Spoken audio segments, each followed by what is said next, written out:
Hello and welcome to the Ice Guys. This is the show that takes you into the world of the National Hockey League. Every game, every day, from a betting perspective. With pro sports handicappers, Ian Cameron, Alex B. Smith, and various guests from the world of hockey and sports betting. And now, here's your host, Ian Cameron.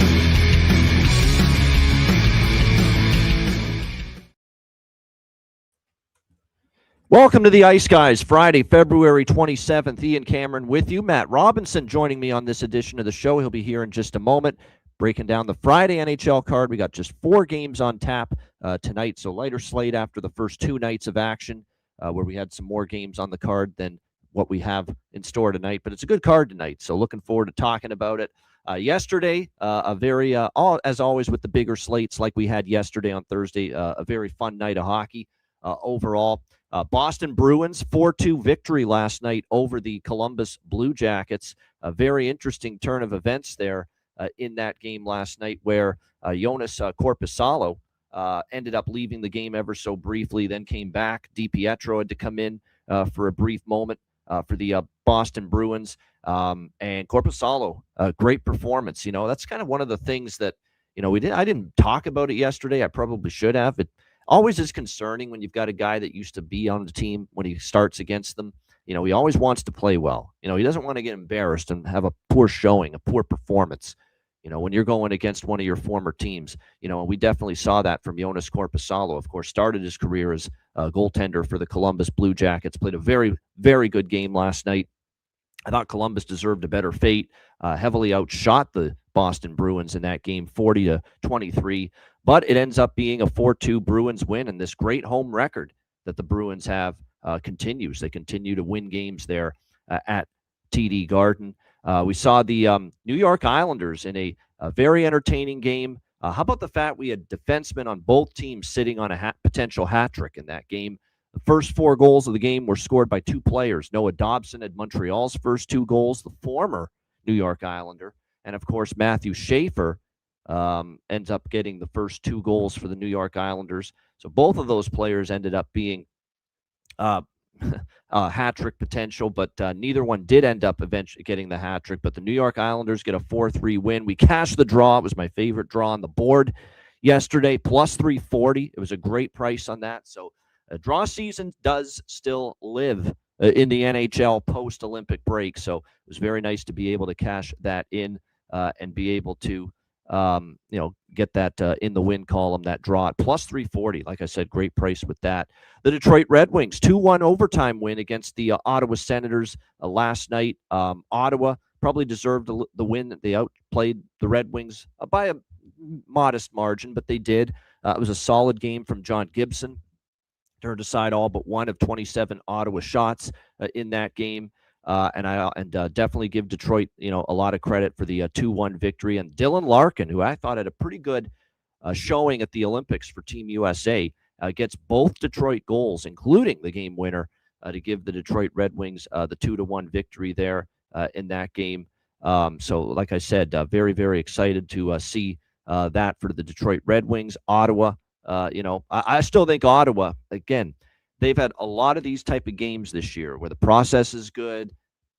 They only give up 20 shots and they find themselves on the losing end of that. And it's kind of been, they're one of the teams that's very unlucky to be not in a playoff spot right now. Because if you look at all their advanced numbers, expected goals for and against, high danger chances for and against, puck possession numbers, there's a lot to like with Ottawa, but too often this has happened to them this year. They play well enough to win and then they don't win.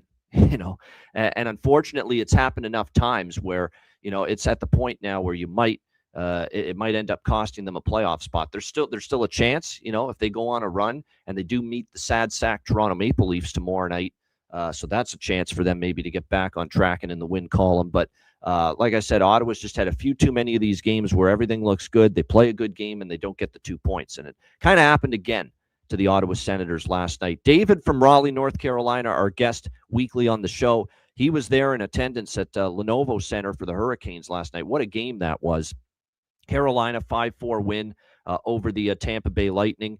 It was a quick start for Carolina with the 3 goals early, but the Lightning responded with 3 consecutive goals to tie it. And then it kind of went back and forth from there. Seth Jarvis gave Carolina the lead. Braden Point answered with a power play goal to tie it at 4 for Tampa. And then it was Sebastian Aho with what stood as the game-winning goal on the power play in the third period to give Carolina the lead 5-4 in that game. I did bet the live over, which did cash. Unfortunately, last night and yesterday, I made a big deal of the teams that had played a game having an advantage over the teams that hadn't played a game since the break. Well, that ended up not working out at all. It was pretty shocking to me to see how many of those teams that played the game, on Wednesday and were facing a team last night on Thursday that hadn't played. And the team that hadn't played, I think won almost every game pretty much. So that was just a bad read on my part.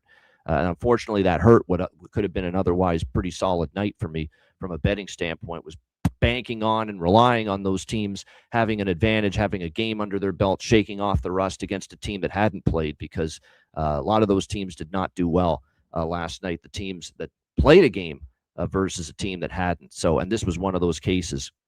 Carolina, same thing with Toronto, Florida. Man, this was bad for Toronto, man.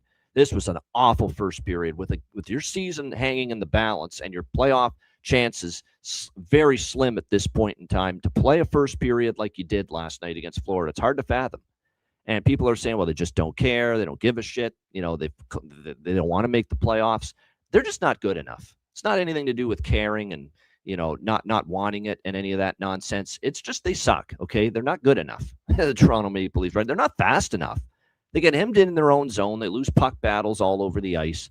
And it happened again last night. Turnovers in the neutrals. I don't know what William Nylander's doing there, trying to sashay through the neutral zone. He turns it over, and Evan Rodriguez with a short-handed breakaway goal the other way that really broke Toronto's back in that game, put him down 3-0. Terrible coverage breakdowns on the first two Florida goals. It was just a mess. Terrible for a team that's trying to save their season. And now that's 2 losses in a row to post-break for Toronto when they can't afford it. And now you got to wonder, and the reports are already circulating that the Brad Treliving has opened the office for business as far as retooling and making players available for trade. Like I said, it's just not been 2 games. Like if Toronto had flipped this and gone 2-0 against Tampa Bay and Florida, they're still alive. Now you're 0-2, and you've fallen further behind because Buffalo won their first game. That's a team you got to catch. Boston won their first game out of the break. That's a team you have to catch, and all you're doing is losing and falling further behind. So, it's hard to see a pathway that includes making the Stanley Cup playoffs this season now for the Toronto Maple Leafs, and that was pretty bad last night against the Florida Panthers. What wasn't bad was the Pittsburgh Penguins. Very solid performance. First game without Sidney Crosby. Maybe it's more of a reflection on New Jersey's just a disaster right now, but Pittsburgh 4-1 win against New Jersey. The dad bump for Yegor Shinikov. I know a lot of people like the goal prop for him last night in that game against the Devils, and a nice win for the Pittsburgh Penguins. And Artur Shilovs all of a sudden is playing his best hockey of the season. This has been a better stretch of games from Artur's Shilovs for the Pittsburgh Penguins. Only gives up the 1 goal last night. So nice victory there for the Pittsburgh Penguins, getting the job done against New Jersey 4-1 last night. What else did we see? Flyers beat the Rangers 3-2. So we did cash with the Flyers here. Well, we lose the over, but we did cash with Philly here in the 3-2 win. Matvei Mishkov, you watched the way he played last night for Philly, gets 2 goals, gets the overtime winner as well. And you think, why can't we get consistency out of this guy more often? Because that's what he's capable of, but you don't always see it on a consistent basis. He's been, Rick Tockett's talking about how he's not exactly kept himself in the best shape, coming into the season, but that's what he's capable of. He's got that kind of skill. And the Flyers get a 3-2 win there. Nashville beats Chicago 4-2.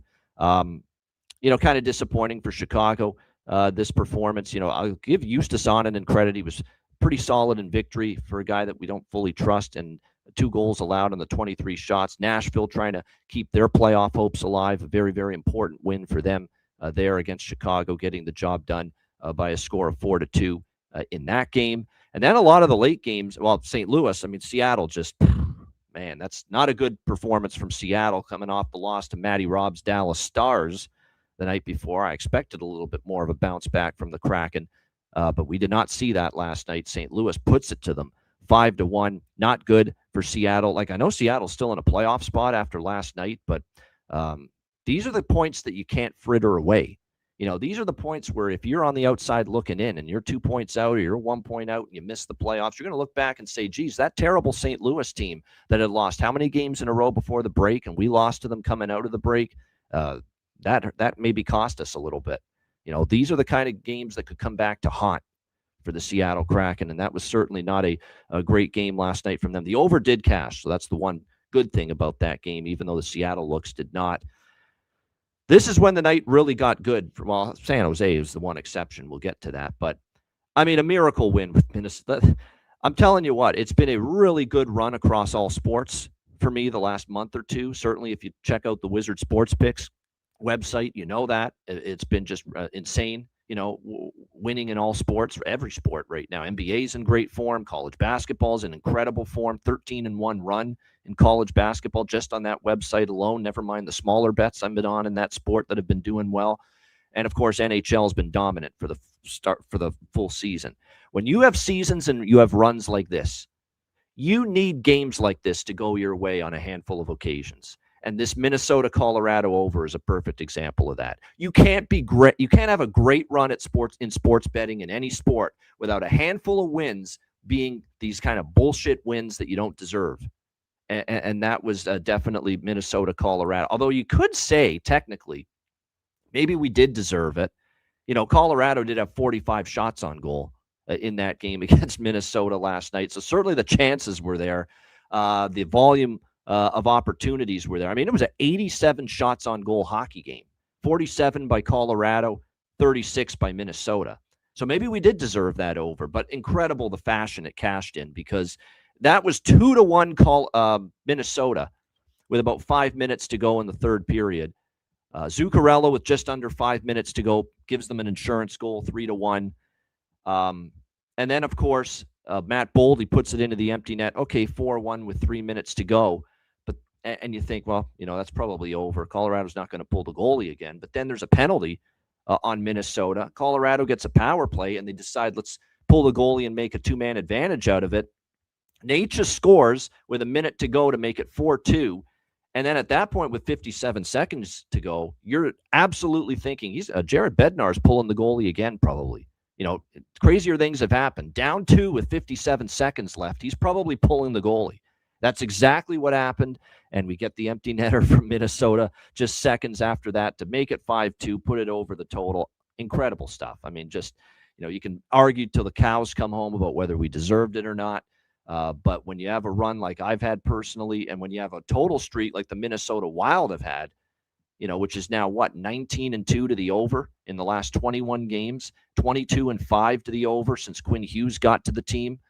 That's the kind of wins that sometimes propel a streak like that, as far as Minnesota Wild games going over the total. Just insane finish, some miracle win with the over. Which was the best bet, of course, on the show yesterday. And a great win for Terry Edelman's Minnesota Wild, 5-2. Although I told him in the chat, Terry, you better win tonight. It's not great win against Colorado. You close the gap to 5 points. They still have 2 games in hand on you. And you've got a tough spot tonight against Utah. We know that back-to-back in altitude is very difficult. And Utah's coming off a loss to Colorado. So Utah's going to be looking to bounce back, play better tonight. So we'll get into that later. But like I said, tough spot for Minnesota. Great win last night. But, even though it's an easier opponent tonight, it's not necessarily an easier spot tonight for Minnesota. And we'll talk about that game in just a bit. Very disappointing from San Jose. 4-1 against Calgary. Jonathan Davis will probably don't know these numbers. I just am guessing off the top of my head. But we know San Jose has not been favored very often this season. And what I will say is that the few times they've been favored hasn't gone well. I think they've lost more than they've won the times they've been a favorite this season, which hasn't been very often. And it happened again last night, losing 4-1 to Calgary. But Dustin Wolf was exceptional. That was a great game from him in net for the Flames. And, Flames were opportunistic with their chances. They played a pretty sound road game, and they got a nice 4-1 win there against the San Jose Sharks. And then we wrapped up the night with the shit show in L.A. I mean, it's bad that you're losing to a depleted, short-handed Vegas team that sat, pretty much every key contributor and best player on Wednesday night. And then you play an Edmonton team that's been a mess defensively, just blew multiple leads and collapsed against Anaheim the night before. and you lose 8-1, 8-1 last night. The LA Kings get absolutely embarrassed, humiliated, disgraced, whatever words you want to use on home ice against the Edmonton Oilers. So it's a terrible performance. I don't know if I've ever seen Darcy Kemper play worse than he did last night. I mean, he looked totally rusty as hell in that game. Terrible with soft goals left and right. Now, that didn't help either, but they looked slow. They looked out of position defensively. Their defensive game has come apart a little bit. The LA Kings. It's almost like with Panarin here. They're thinking, let's think more offense and let's forget about, taking care of our own net. And that was definitely an ugly night. And it looked like once that game got away, there was no pushback. I didn't see any emotion on the bench. I saw the deer in the headlights, 1,000-mile stare look from everybody, on the Kings bench. And it got ugly. We're going to play it for you right now. This was some of the scenes last night during that game in the third period as that game turned into an utter blowout and an utter embarrassment, really, for the LA Kings, as the locals there in Los Angeles, not too thrilled. This is what we were.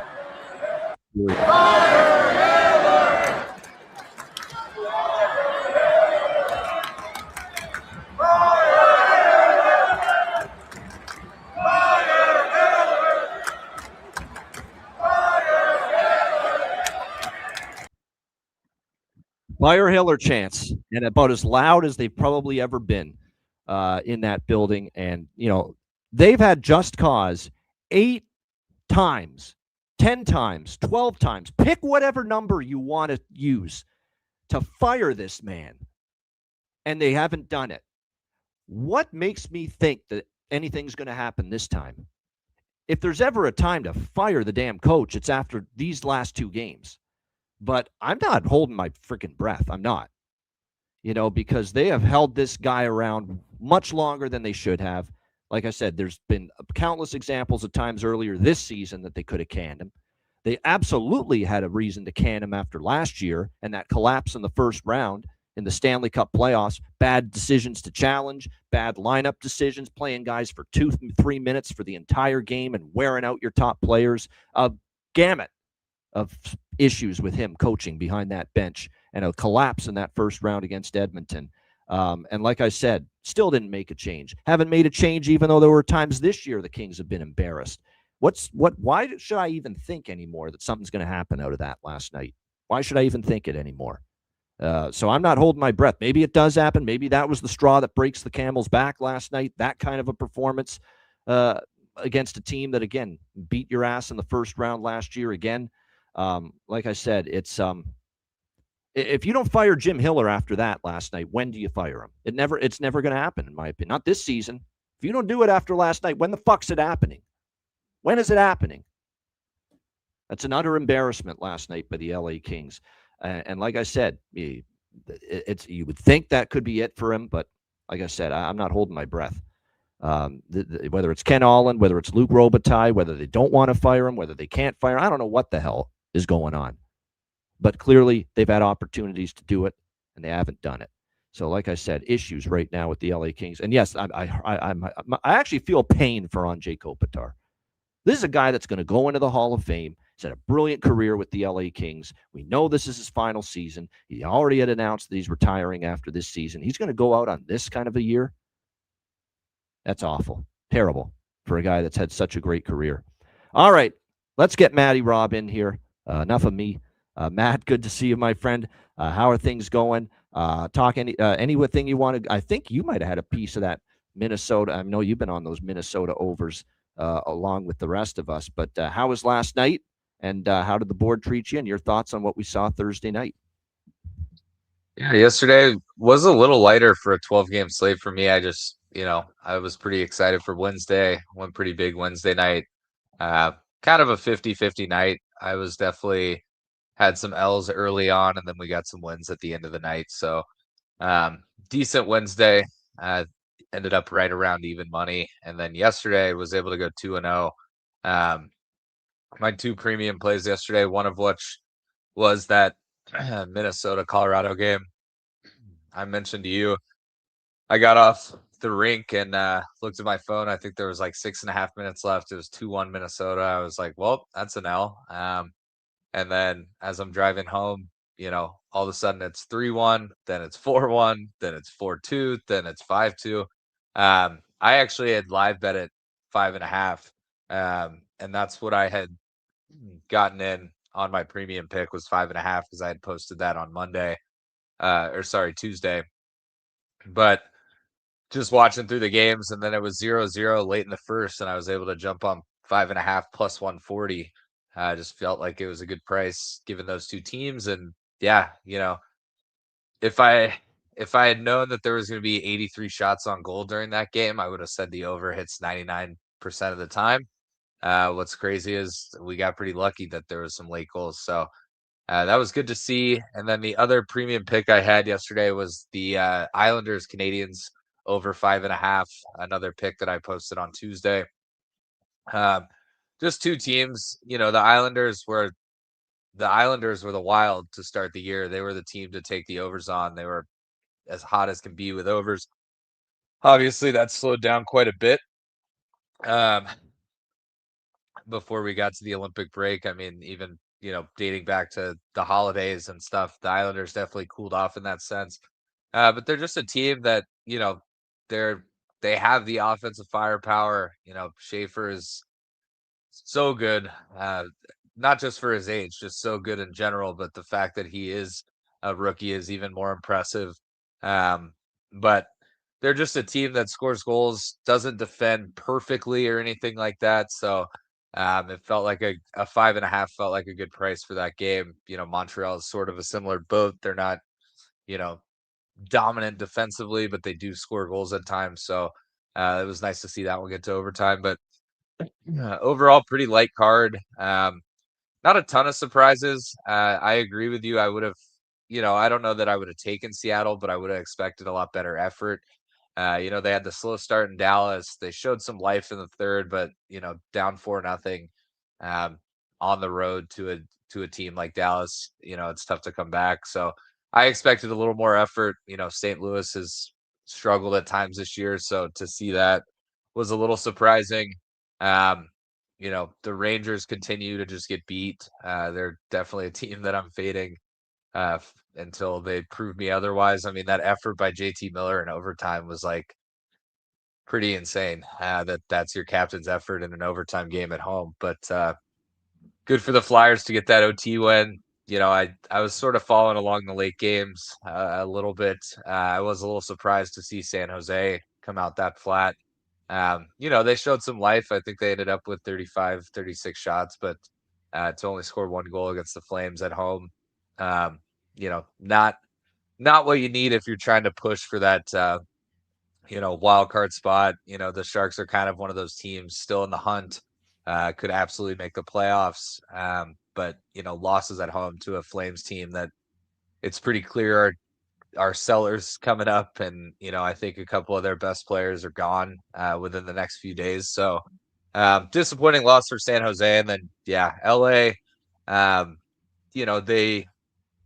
they've dealt with some injuries. The injury at the Olympics was obviously a tough blow, but they're just a team that if they're playing somebody that's scoring, then it's over, because they just can't.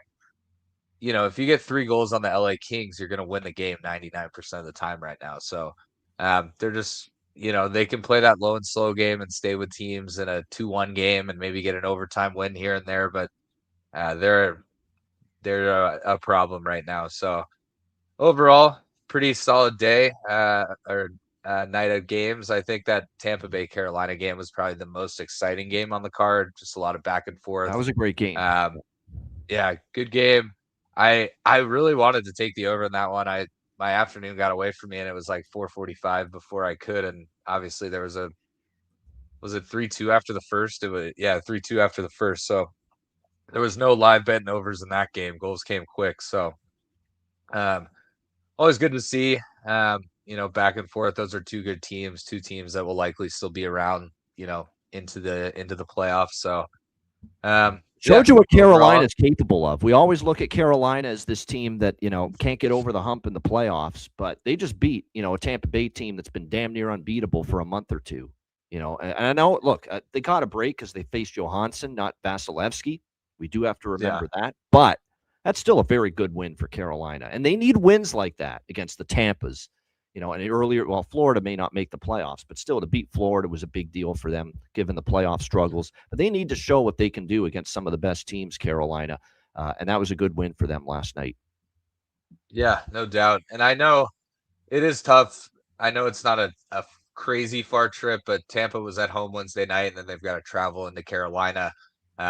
You've got the angle that you mentioned with they at least played a game, but Carolina coming in fresh. I felt like it was a good spot for Carolina. So good to see.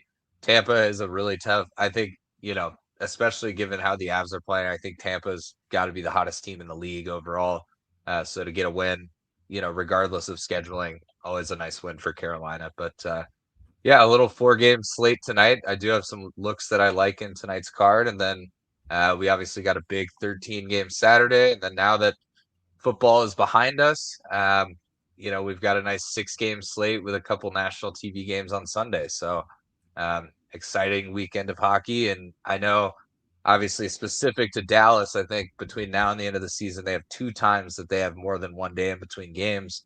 They've got like 5 back-to-backs. So it's going to be jam-packed, not just for Dallas. Every team is going through it. But with the condensed schedule, with the Olympics, the positive for us as NHL bettors is every night of the week, Monday 6 games, Wednesday 5 games. So for these next few weeks until we get to the end of the season, you'll have very few 2 or 3 game nights. It'll be 5, 6, 7, and then the 12, 13 game nights. So a lot to look forward to. No doubt. Before we get to the 4 games on Friday, I did want to mention to everybody watching that there was a Winter Classic last weekend. I don't know if anyone knew that. I know people think, what are you talking about, Ian? Winter Classic was New Year's Day like it always is. No, there was a Winter Classic last weekend. It was a Winter Classic. Now, it wasn't an NHL Winter Classic, but it was one involving Matt Robinson. As you know, he plays for a senior men's league, Marino Ice Raiders. He's played for them for years. They went to, I believe the place is called Midway, Utah, and they ended up playing an outdoor hockey game on Saturday against a team called the Park City Pioneers. And it was quite the experience for Matt. And like I said, it's and apparently, Matt will confirm this, apparently it was the first outdoor game that league had ever had.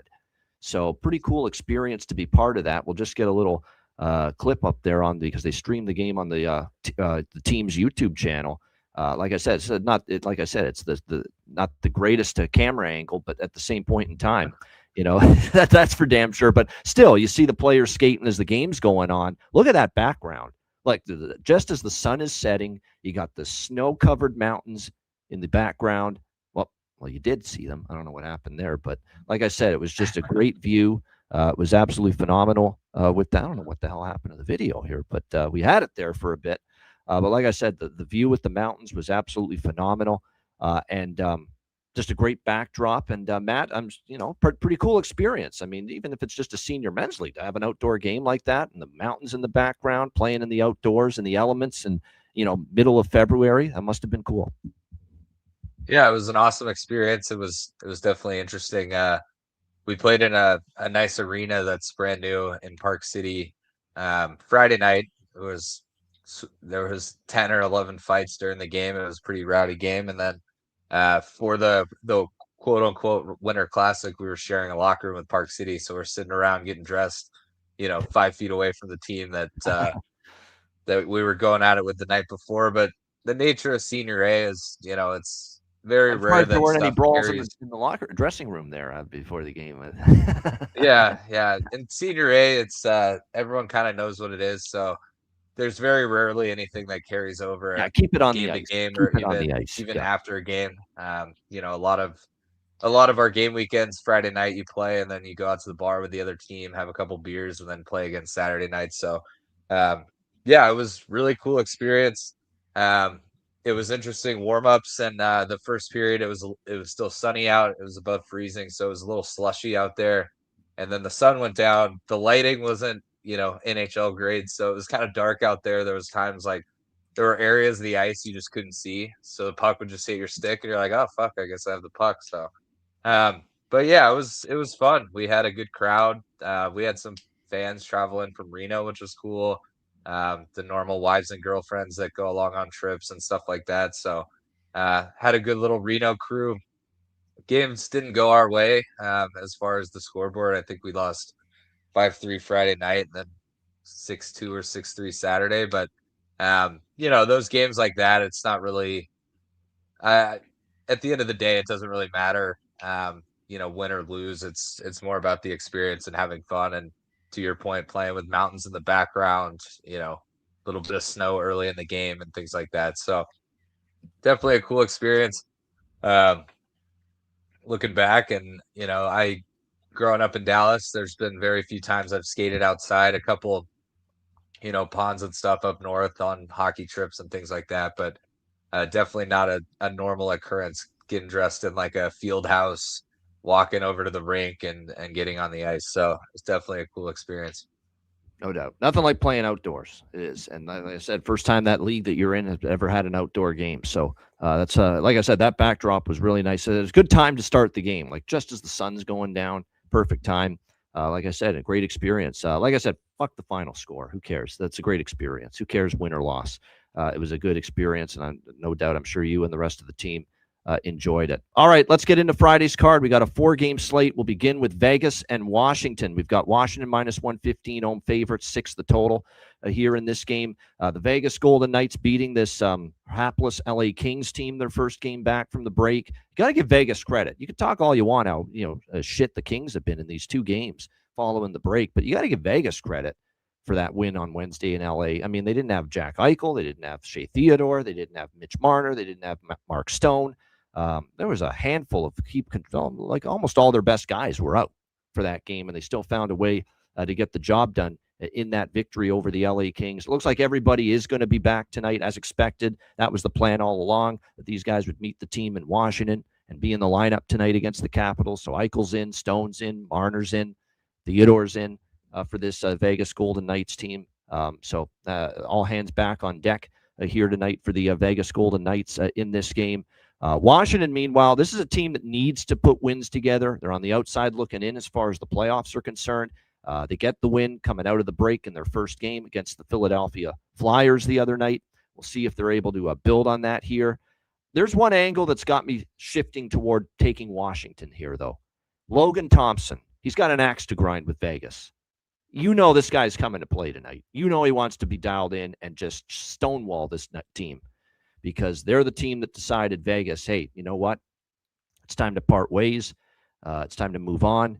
Logan Thompson ends up going to Washington. Now you can say what the reasons were for that. Apparently there was some issues maybe with the coaching staff and Cassidy with Thompson, but at the same point in time, there's no doubt Logan Thompson is going to want to put a good showing out there tonight against the Vegas Golden Knights with how things kind of ended there at the end of that game. So, like I said, I thought he was very sharp in that first game after the Olympics against Philadelphia. I thought he played a really solid game in net, and I trust him more than Akira Schmid right now for the Vegas Golden Knights, who's going to be in between the pipes here tonight for the Vegas Golden Knights. So, I just think, and plus I know for a fact everyone's going to see Vegas beating LA with everybody out, all their key guys out. Everyone's going to see Vegas only minus 105 tonight.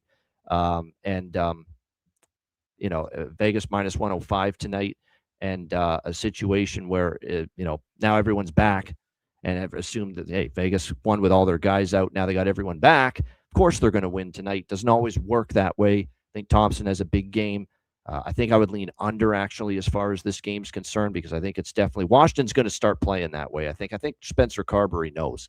I don't have an electrifying offensive lineup this season. If we're going to win games, we need good goaltending. We need to be sound in our own zone, and we got to try to win the type of game we won the other night, 3-1 against Philadelphia. So I'm on Washington here, minus 115. Little sprinkle on the draw as well, East versus West. So neither team is going to care that the other gets points out of this game. So Capitals and a lean to the and a small bet on the draw for me here as well. Matt, anything for you here? Vegas, Washington. Nothing new to add, because those are the 2 plays I like. I lean under here. I'm not going to bet the under, because if I do bet the under, it'll be an 8-7 game. But Welcome to the club. That's what happens with me when I bet under. So yeah, I probably bet 5 unders per NHL season, and I'm less than 20%. So I'd rather just not bet it than bet it. But yeah, I think I lean Washington here. I love the Logan Thompson angle. I think he's not just played well this season, but this is a game that is always going to be circled for him. And then I think the other piece for me, sort of lost my train of thought. With the draw, I agree with the draw as well because the East-West angle. I just think if it is 1-1, 2-2 with 10 minutes left in the third, both teams are just going to kind of pass it around and try and get a point. So unless we get some crazy penalty late in the game, I like draw here as well. So Caps, and typically I would take like Caps and team total over, but I honestly could see this being like a 1-1 game going to overtime. So probably not the most exciting game, despite both these teams being teams that can be exciting. But I just think tonight will be sort of a low and slow game. Friday games to me often seem to be a little lower and slow, and then Saturday it seems like goals galore. So I usually bet a little lighter on overs on Fridays anyway. But yeah, Caps and draw here for me. Yeah, as far as there are some we have to ride Pavel Dorofeyev. This guy, Dorofeyev, he's been absolutely outstanding for the Vegas Golden Knights. Seems like he's, a threat to score every time he touches the puck. That's the kind of run we've seen out of Pavel Dorofeyev. He scored in 3 straight games for the Vegas Golden Knights. Now, prices for him to find the back of the net aren't as good as they once were, but you're still getting in some instances here, still at that plus 205 range. Plus 210 for Dorofeyev. The one that I really like that's got the value is Close Shave Barbashev. That's right. Our old friend, Ivan Barbashev, on the top line for the Vegas Golden Knights. Still getting a really good price for him in that plus 380 range to find the back of the net. He scored against L.A. In the first game following the Olympic break, and he scored in 4 of the last 5 games for the Vegas Golden Knights, 5 of the last 10 games as well going into tonight. So definitely Dorofeyev, the Russian connection, if you will, with the Vegas Golden Knights, Dorofeyev and Barbashev. Definitely, as far as goal props, liking both of those on the Vegas side of things. For the Washington Capitals, Tom Wilson, by the way, is good to go. He will be in the lineup tonight for the Caps in this game. He, of course, had been battling an illness that kept him out of the Philadelphia game on Wednesday, but he's back tonight. He'll be lined with Strome and Ovechkin on the top line. McMichael, Pierre-Luc Dubois, and Alexei Protas formulate the second line tonight for the Washington Capitals. One thing to point out about McMichael has actually got, as far as Washington forwards are concerned, he's got the best head-to-head. Wilson does. Wilson actually has scored the most goals against Vegas of any current Washington Capital forward. And Chychrun might be worth a look because he's scored against Vegas multiple times in the past. His head-to-head numbers against Vegas aren't bad, but so are Connor McMichael. So Wilson, Chychrun, McMichael, we mentioned Protas too a lot. He's always a threat maybe to find the back of the net. Those are some of the goal props that would have my interest on the Washington side here tonight. Like I said, Schmid and Thompson, your goaltending matchup here in this one. All right, next up, we've got Buffalo and Florida. It is Florida minus 115, slight home favorites here, 6 the total in this game. Florida off a 5-1 win against Toronto. Very impressive. They came out ready, although their opponent didn't come out ready. Toronto, they were awful in that first period. That being said, great start. If Florida is talking the talk, like they're not giving up on a playoff spot, making the playoffs, it's going to be difficult. There's a lot of teams they've got to leapfrog, and a lot of work still needs to be done. But that's at least a good start in the right direction here going into this game. I need to see more from Florida. Toronto's a bit of a mess the way they've played in these first 2 games here coming out of the break. Buffalo, meanwhile, I thought they played a really good road game. Now, New Jersey's nothing to write home about, but I still think Buffalo did a nice job. They played well. I think that's big for their psyche, because if they lose that first game out of the break, it's going to be all those old ghosts and skeletons in the closet from the past, and all those collapses and all those failures of the past start to ring true. And like, are we going to fall out of the playoffs again? Are we going to have one of these second half collapses, post-Olympic break collapses? And to win that game against New Jersey. I think just from a belief standpoint within the Sabres dressing room, that was a very important win to have. Alex Lyon will be in net for the Buffalo Sabres tonight. He has been very good. He's been a big part of why the Sabres are in a playoff spot. His goaltending has been solid. He's given them really solid goaltending. The numbers are solid. 2.72 goals against, .913 save percentage. He's facing the Florida Panthers, a team that he has, I believe, already faced this season and played pretty well against them. Yeah, he shut him out back on October 18th. This is a former team of his. He's played well against the Panthers in the past. I wouldn't be totally shocked if he plays well tonight. And I don't trust the netminder on the other side, Danil Tarasov. 5 goals allowed in each of his last 2 starts for the Florida Panthers going into this outing tonight. He didn't play well in the last couple times we saw him going into the break. Florida beat Toronto. Okay, great. Now you're on a back-to-back. Buffalo's got a rest advantage. Buffalo's played you well this year. Lyon has played well against you. Lyon has been great. I'm on Buffalo here, -105. I got to see more from Florida. I think the Sabres, I thought this should have been flipped. I think you can make a case Buffalo should have been a small road favorite, not Florida, a small home favorite here in this game. I like what I'm seeing. Lyon is the goalie I trust more right now. I'm on the Sabres here, -105. Matt, what do you think here? Sabres, Panthers.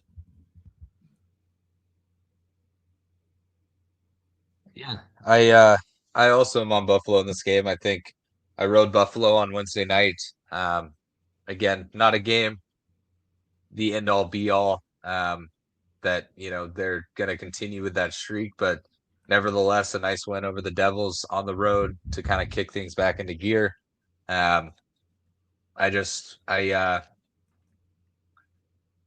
not sold yet that Florida is going to really make the push. I feel like, could they do it? Absolutely. But, after the runs they've had the last couple of years, it's even tougher. They're at a fatigue level that a team like Buffalo that hasn't seen the playoffs in a long time is not feeling. So I like the Sabres here. I'm going to ride them until they, prove me different. And I agree. The goalie matchup definitely leans Buffalo here. So I'm going to be on Buffalo. I am going to split it up with the team total. I got over 3. I know that there's 2.5s out there. There's 3.5s out there. I like 3 just on the off chance we get like a 3-1 game. At least you get your money back. But I could definitely see a case for 3.5 here, given Florida's goalie's last couple starts. So Buffalo team total here. I don't know. I could make a case for the over potentially, but I think if anything, I would jump on a first period over and hope to get 2 goals in the first. I could see this being like a 3-1 type game. So not going to jump on the over. Maybe I'll throw a little on the first period over if I'm tuning into this game at 7:00 Eastern time. Just some excitement. But again, I always tread lightly on overs on Fridays. I don't know what it is. It's just historically, it's Friday, end of the work week. I'm like, hell yeah, let's throw some bets on overs. And then you get a lot of 1-0 first period, 0-0 first period. So because I've said that twice now, every game's probably going to fly over the over tonight, but I will tread lightly just given that it's a Friday. And then tomorrow there's a lot of overs that I already am a fan of. So yeah, no question. Like I said, Buffalo for me. I will also be betting a live team total over 2.5 on Buffalo. It's too pricey pregame to bet it. We're seeing that over 2.5 at -165, -170. If that thing drops, if we get some scoreless hockey early, and then we can get a 2.5 at even money with Buffalo, or -120 or better is usually my strike price with live wagers. I'll add the Buffalo team total. Over 2.5 during the game. As far as props go, going into this Buffalo-Florida game, I think I mentioned this before the New Jersey game in the first game after the break for Buffalo, that Peyton Krebs is live to score goals. If he keeps playing with Tage Thompson, he's live to score goals for this team. And we saw him get the second goal for Buffalo in that victory against New Jersey on Wednesday night. He's still up on that top line with Thompson and Tuck. There's great value with Peyton Krebs. Again, plus 575 at FanDuel for him to find. That's great. That's a great, unbelievably great price for someone playing on the top line with Tage Thompson, who just happens to be feeling it right now. He's been absolutely tremendous. 2 games in a row with a goal. Had a great Olympics for Team USA. Scored in the return. Scored the first goal of that game against New Jersey. Thompson and Krebs were the goal scorers the other night for the Buffalo Sabres in that 2-1 win. But yeah, Krebs has a lot of value. Zucker, has been pretty solid for them lately. With Matt Robinson on the show today, maybe this is a night you talk about Josh Doan finding the back of the net here for the Buffalo Sabres. It seems like friends of Matty Rob seem to score on days that he's on the show. So maybe it's a Josh Doan kind of night for Buffalo.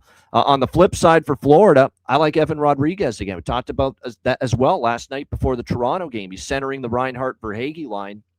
Scored that breakaway goal shorthanded against Toronto last night. So there's good value with Evan Rodriguez to find the back of the net. Mackie Samoskevich, who's on the second line. He potted one last night for the Florida Panthers as well in that game. So, like I said, definitely. He didn't.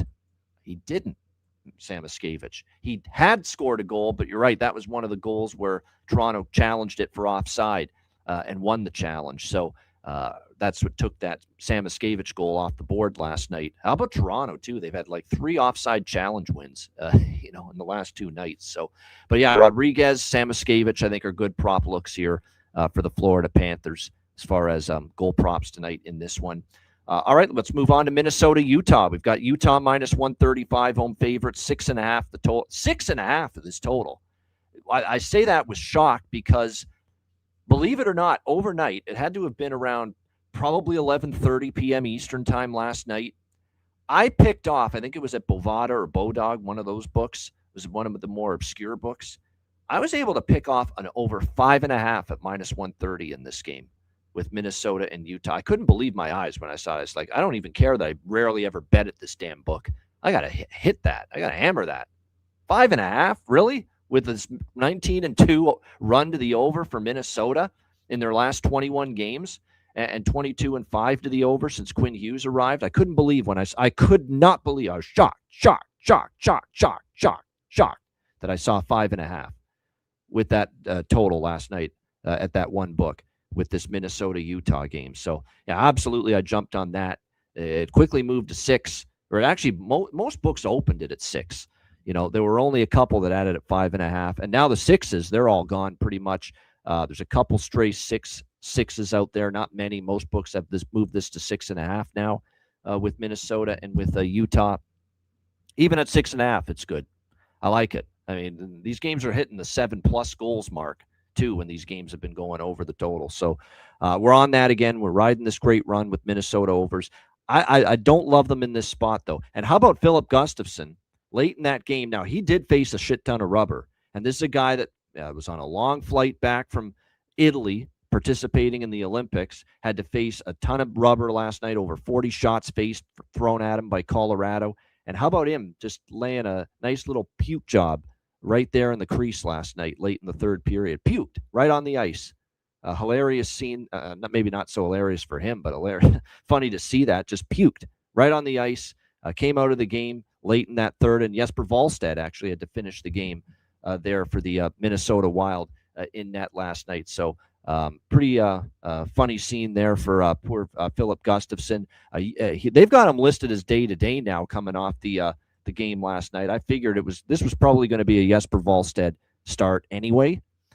So it'll be Jesper Wallstedt, I'm sure of it, for Minnesota. It hasn't been confirmed, but I'm sure it'll be him in net. Karel Vejmelka will be in net here for Utah in this game tonight. He'll look to bounce back after not a great performance in his first start against Colorado after the break. Gave up 4 goals in that 4-2 loss to the Avs in that game.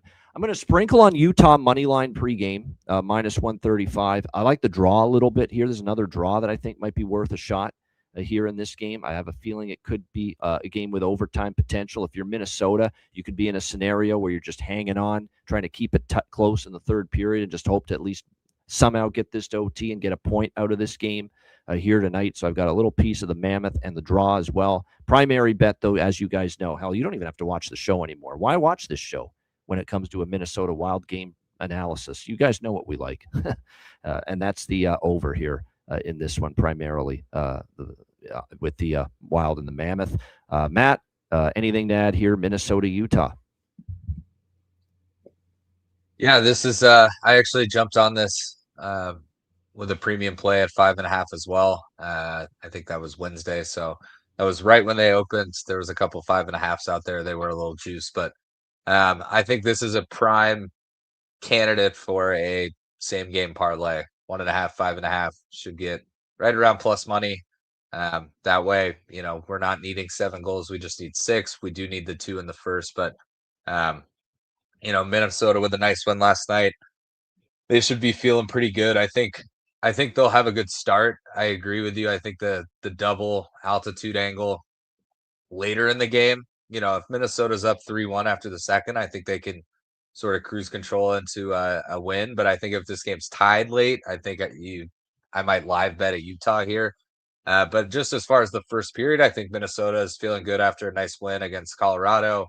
Nice getting back into the post-Olympics, continuing to play well. So I think we absolutely could see a goal here early for the Wild. And I think Utah at home, they want to play well and get going early as well. So it doesn't matter if it's 1-1 or 2-0, 2-1, whatever. This same game parlay look for me. I don't know. I think if you flip the odds, I'd probably take Utah plus 115, but I just think, I lean Utah a little bit, but I would not be shocked if Minnesota wins this game. They're playing good hockey. So I think I'll keep it simple and just stay on the first period full game and just hope that it's, 8-5 or sorry, 8-7. Hits overtime for you, and then both teams kind of kill each other being central teams. So that would be a perfect scenario for me, but we'll see tonight. All right, good stuff. As far as props for me in this game, I do want to mention Boldy and Zuccarello and Eriksson Ek for Minnesota. They all got on the board last night against Colorado. Dylan Guenther got both Utah goals against Colorado, first game back. So, they're obviously pretty solid goal prop candidates. One I want to throw out there, he's playing on the third line only for Utah. Now, Lawson Krause, I'm going to go back to the well with him. Obviously, I wouldn't talk anyone out of Dylan Guenther or Logan Cooley, who might actually have a little bit more of a sturdy game tonight with a game now under his belt back from injury. But Kyler Yamamoto is the one I'm talking about. He's on the third line, but he also plays on the second power play unit right now for Utah. His head-to-head numbers against Minnesota are very good. I don't know what it is. For some reason, Kyler Yamamoto has scored a lot against Minnesota in the past. So if you buy into that, then maybe you will want to consider a look toward Kyler Yamamoto here for the Utah Mammoth tonight. I think a lot of those goals were when he was with Seattle and with Edmonton and other teams he was with earlier in his career. But for some reason, Yamamoto has found the back of the net on more than one occasion here against the Minnesota Wild. So this could be a night to maybe look toward Yamamoto if you're looking for a bit of a longer shot, bit of a dark horse option as far as a goal prop in this game. All right, last game for Friday, Winnipeg, Anaheim. We've got Anaheim minus 130 home favorites. The total is currently 6 shaded to the actually, it's pretty much 6 even money right now across the board in this one. 1,000th win for Anaheim, or 1,000th win for Joel Quenneville the other night in comeback fashion for the Anaheim Ducks. We'll see if they can build on that. Now, I don't think they're going to love portions of that game, especially, giving up the number of goals they did.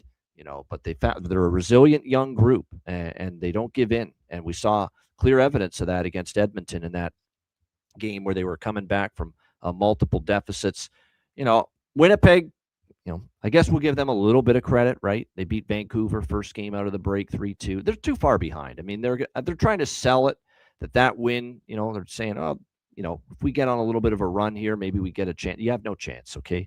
I mean, you're too far behind as far as I'm concerned with the playoffs, with where you're at as far as the playoff standings right now are concerned. And plus you beat Vancouver. I can't get excited. I can't do handstands over beating the Vancouver Canucks.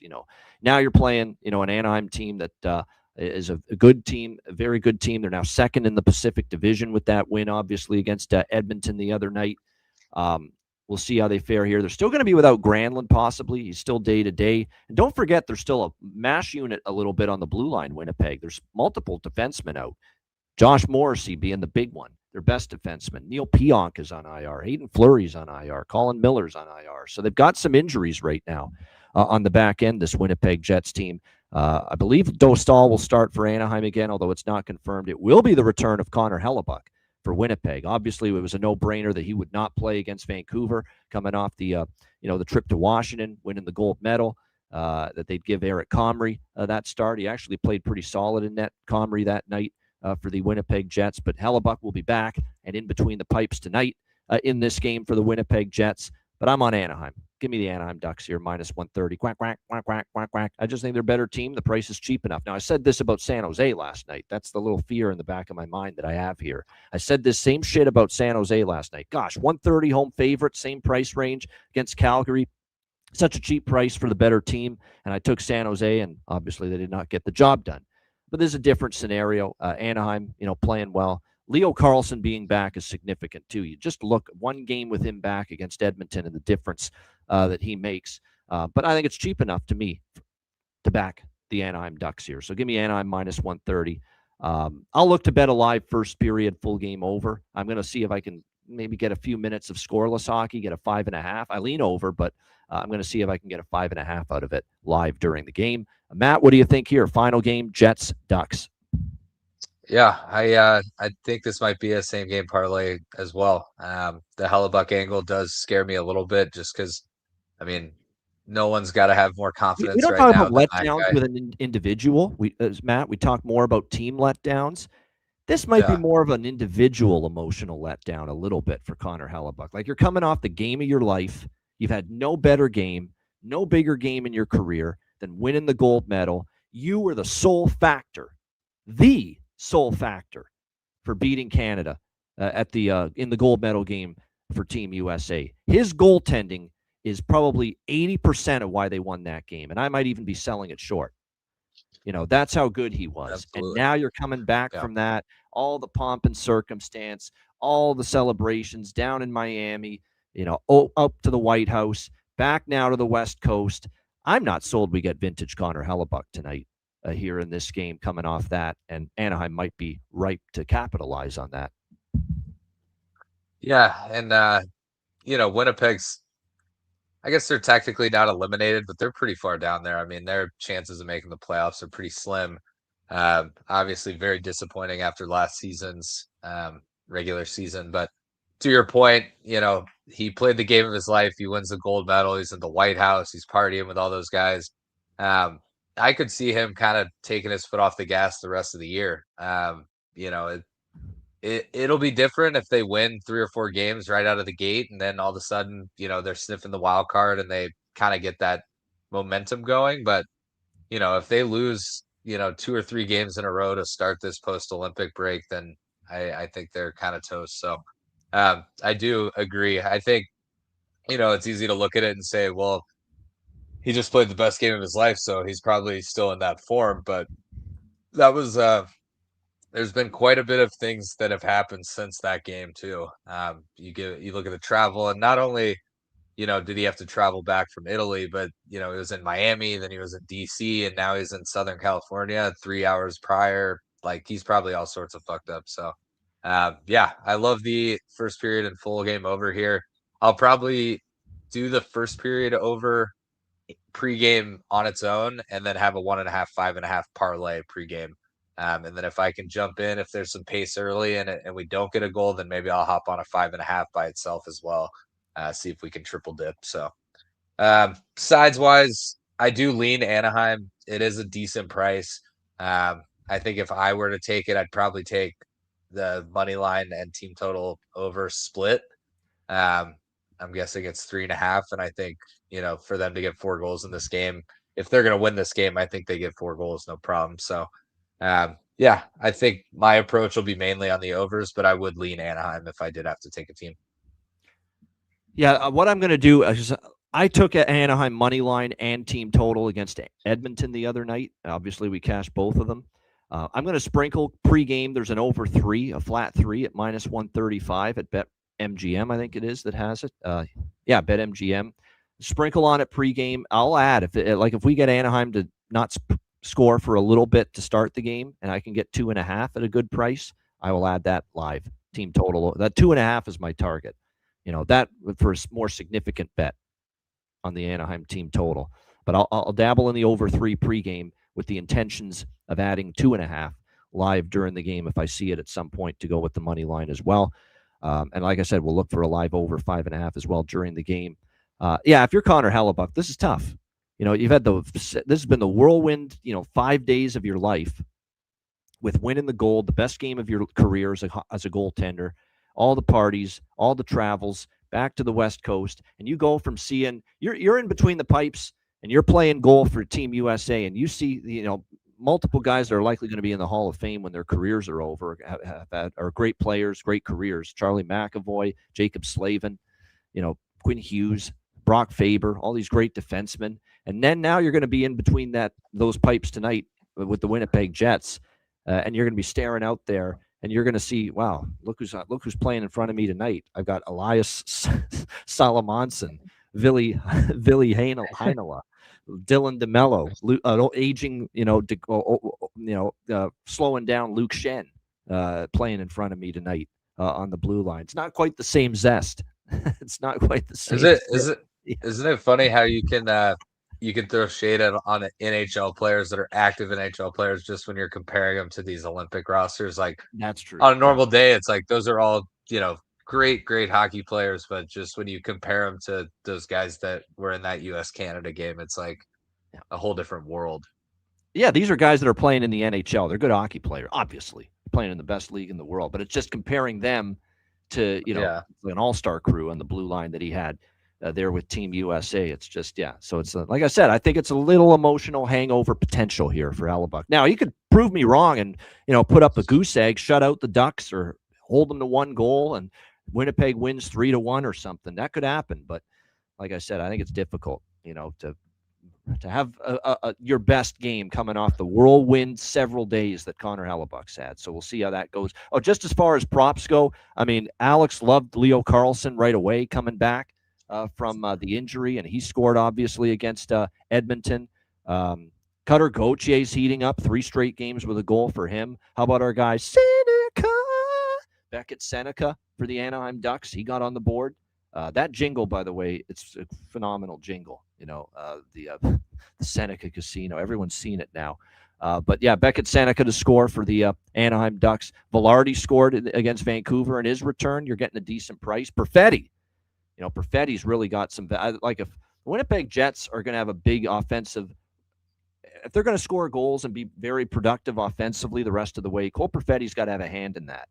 And he did score against Vancouver first game after the break. So like I said, I do think he might be worth a shot as far as a goal prop tonight as well. All right. And by the way, the Logan Stanley power play point, I know Jonathan Davis mentioned it, and Josh Inglis, friend of the show, and in our chat, he does a great job with the hockey content as well. He's on that. That's a great point about, there's value now with Logan Stanley for Winnipeg playing on the top power play unit here in this game tonight. And his power play point prop is like plus 750. It's a great price. So that might be worth a look for sure as well. No argument with that. Yeah, then Irish King mentioned it in the chat. It's true. That would be nice to see the 2 Giraffes drop the gloves, go head-to-head tonight. That would be good to see a scrap with Logan Stanley and with Jacob Trouba. I think a lot of us wouldn't mind seeing that. All right, great stuff. Shout out to everyone. Hit the like button. Make sure you check out wizardsportspicks.com. Look, I don't want to come across like we're desperate here, but like I'm telling you guys, this site's got a ton of great handicappers. Premium picks are available on a daily basis. It's a startup site. We're trying to get sponsorship, trying to get eyeballs to the site. It's definitely going to take time to build this thing. But today is the day to get to the site and buy some premium picks, man. It's Wizard Friday. Everything is like $4.99 for a non-guaranteed premium pick, $9.99 for a guaranteed premium pick. Jump on board, whether it's Matt Robinson, whether it's me, whether it's any of the handicappers on the site. Like today is the day. I mean, it's Wizard Friday, $5 for non-guaranteed picks, $10 for guaranteed stuff. It's nice and cheap. And the runs have been outstanding. 13-1 college basketball streak for me at Wizard Sports Picks. We got 2 college basketball plays tonight. NBA's profitable. Number 1 ranked handicapper in the NHL on the website as well. So all of that, check it out. I also was host of Beyond the Lines, as I am every Friday.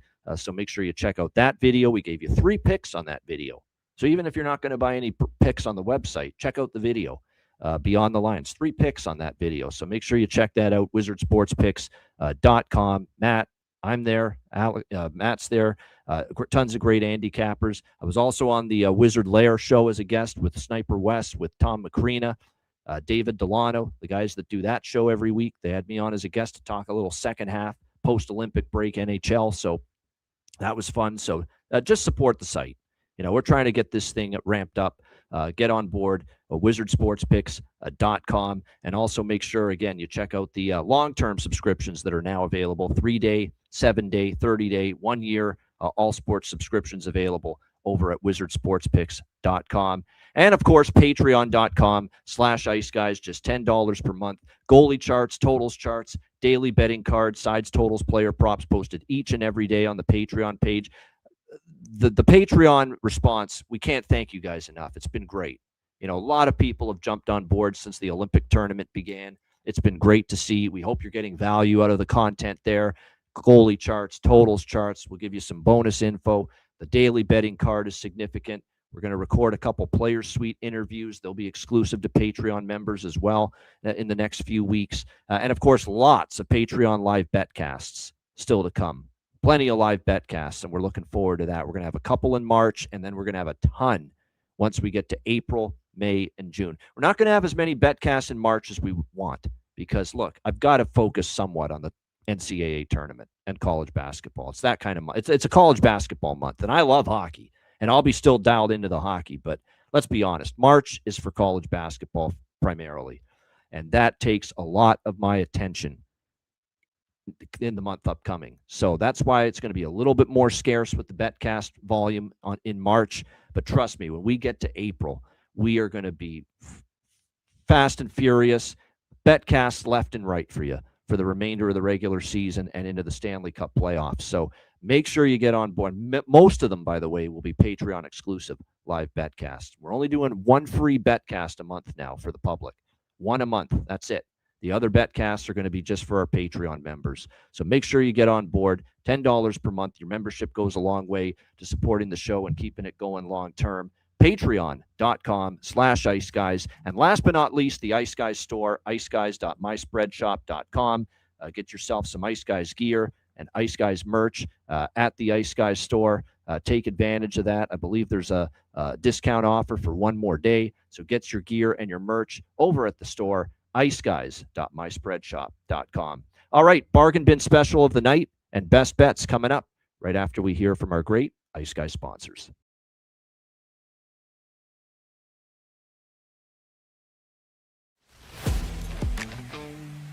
Wizard Sports Picks, featuring the finest handicappers in the universe. Sharp insights, trusted picks, and relentless results. We strive to help you become consistent winners. This is Wizard Sports Picks.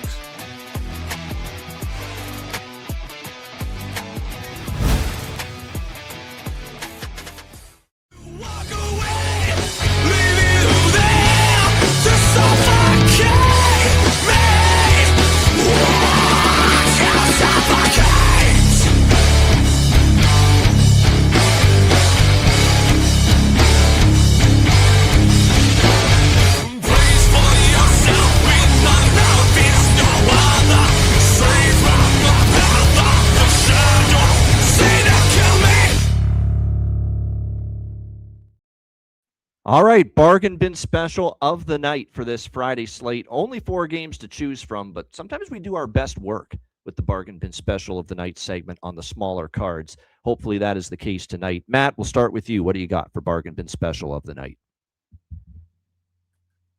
Yeah, short card, but I have 2. One is going to be pretty predictable, and then one I've got a couple signs that have led me to it. So first and foremost, we'll go out to that Sabres game. Josh Doan, I had to search for it, but he is plus 310 on DraftKings. It's the only place I saw that he was over plus 300. I saw him like plus 290, plus 285, but saw plus 310 on DraftKings. So Josh Doan, anytime goal, got to go with it. Whenever I'm on the show, he seems to score. So That's my freebie. No one's really surprised by that one. But the other one, you sort of mentioned him. Alone, he's not bargain bin material. But Logan Cooley for Utah. So I was looking back, I'm not a big trends and signs person, but just out of curiosity, I was kind of looking. His last goal was scored November 28th against the Dallas Stars. So that was a sign to me, scored against my favorite team in the last goal he scored. He did have the assist against the Avs. But when you look into it, because I was kind of debating, do I parlay him with something? Do I do this or that? So I was looking at it from a first goal perspective. And if you look, his last goal against the Dallas Stars, November 28th, not only did he score against Dallas, he scored the first goal of the game. So give me Logan Cooley, first goal of the game tonight, plus 1,600. That'll be my other bargain bin. I think he's going to be eager to get going. After the injury, he did have the assist against the Avs. They're going to want to get him rolling. He's such a good player. He looked, very solid for being out as long as he was in that Colorado game, and I think he only gets better. So give me Logan Cooley, first goal of the game tonight, plus 1,600. That'll be my bargain bin number 2. That's a little page out of the Alex B. Smith bargain bin special of the night playbook right there with Logan Cooley, first goal for Matt Robinson with the Utah Mammoth. And, of course, Josh Doan with the Buffalo Sabres for Matt's 2 bargain bin specials of the night. For me, bargain bin specials for this night, I'm only going to go with the one tonight, and I normally give you 2. I'm only going with the one tonight. It's one I like quite a bit. He scored in the return from the Olympics in the first game back the other night for Buffalo against New Jersey. That price is just awesome. Peyton Krebs, Buffalo, plus 575 at FanDuel. It's a great price. He's on the top line. He's playing with Tage Thompson. Tage Thompson's playing great. Peyton Krebs is a great price to maybe find the back of the net once again here tonight for the Buffalo Sabres. So Peyton Krebs, Buffalo, plus 575 for my Friday bargain bin special of the night. Cooley has scored the Mammoths' first goal 4 times this season, according to Jonathan Davis. So that is good to know. Yeah. Good stat. Yeah, it's weird. Every year there's guys that just seem to score first goals of games. And he's just a guy that comes to mind. It's usually a quick guy, maybe gets a break on his first shift, pots one early. So we'll see tonight. But hopefully it comes through for us. There you go. All right. So Peyton Krebs for me, and of course 2 for Matt with Logan Cooley plus 1,600 first goal, and Josh Doan as well, anytime goal for Buffalo for the bargain bins tonight. All right, best bets. Matt, we'll start with you. What do you like here for best bet? Yeah, there's no way I could bet anything else. This is a bet that I put in on Wednesday. I'm going to take the Wild and Utah over 5.5. The Wild's been so hot to overs. Utah can score at home, as well. So I love that over. If you did miss out on the 5.5, as we know they're not there, first period full game, I would condone. It's plus 135. If you take first period 1.5, full game 5.5, you get plus 135. I like that bet as well. I will be on it as well. But for purpose of the best bet, Wild Utah over 5.5. That'll be my best bet for this Friday night. There you go. Minnesota, Utah over. And because Matt used that, look, that probably is my favorite bet, but I'm going to give you something different. I've used Minnesota overs more than enough with best bets. So I'm going to give you something different. I'm going to go to that Winnipeg Anaheim game. Give me the Quackers. Quack, quack, quack, quack. Give me Anaheim. Minus 130 against Winnipeg. Minus 128. Look, there's even a couple minus 125 prices still out there with Anaheim. I think this is a tough spot for not only the Jets, but more so their goalie, Connor Hellebuck. I don't think he's going to be sharp tonight. You're coming off the game of your life, all the celebrations. You were honored as you rightfully deserved, for that great performance. I think it's going to be very difficult to sustain that and play that well again here tonight. Anaheim, I think they know they got away with one against Edmonton. Yes, they won that game, but I think they know they'd like to be a little bit better in this game tonight. And like I said, I know Winnipeg beat Vancouver, but that's not showing me something. Beat a good team. And I'm not sure they're able to here tonight. And don't forget, there's multiple defensemen, including the best defenseman by far, still out of the lineup for Winnipeg in Josh Morrissey. So they're shorthanded on the blue line. A team like Anaheim can take advantage of that and make them pay. So Anaheim, minus 125 for my best bet for this Friday card. Shout out to everyone in the chat. Hit the like button. We appreciate it very much.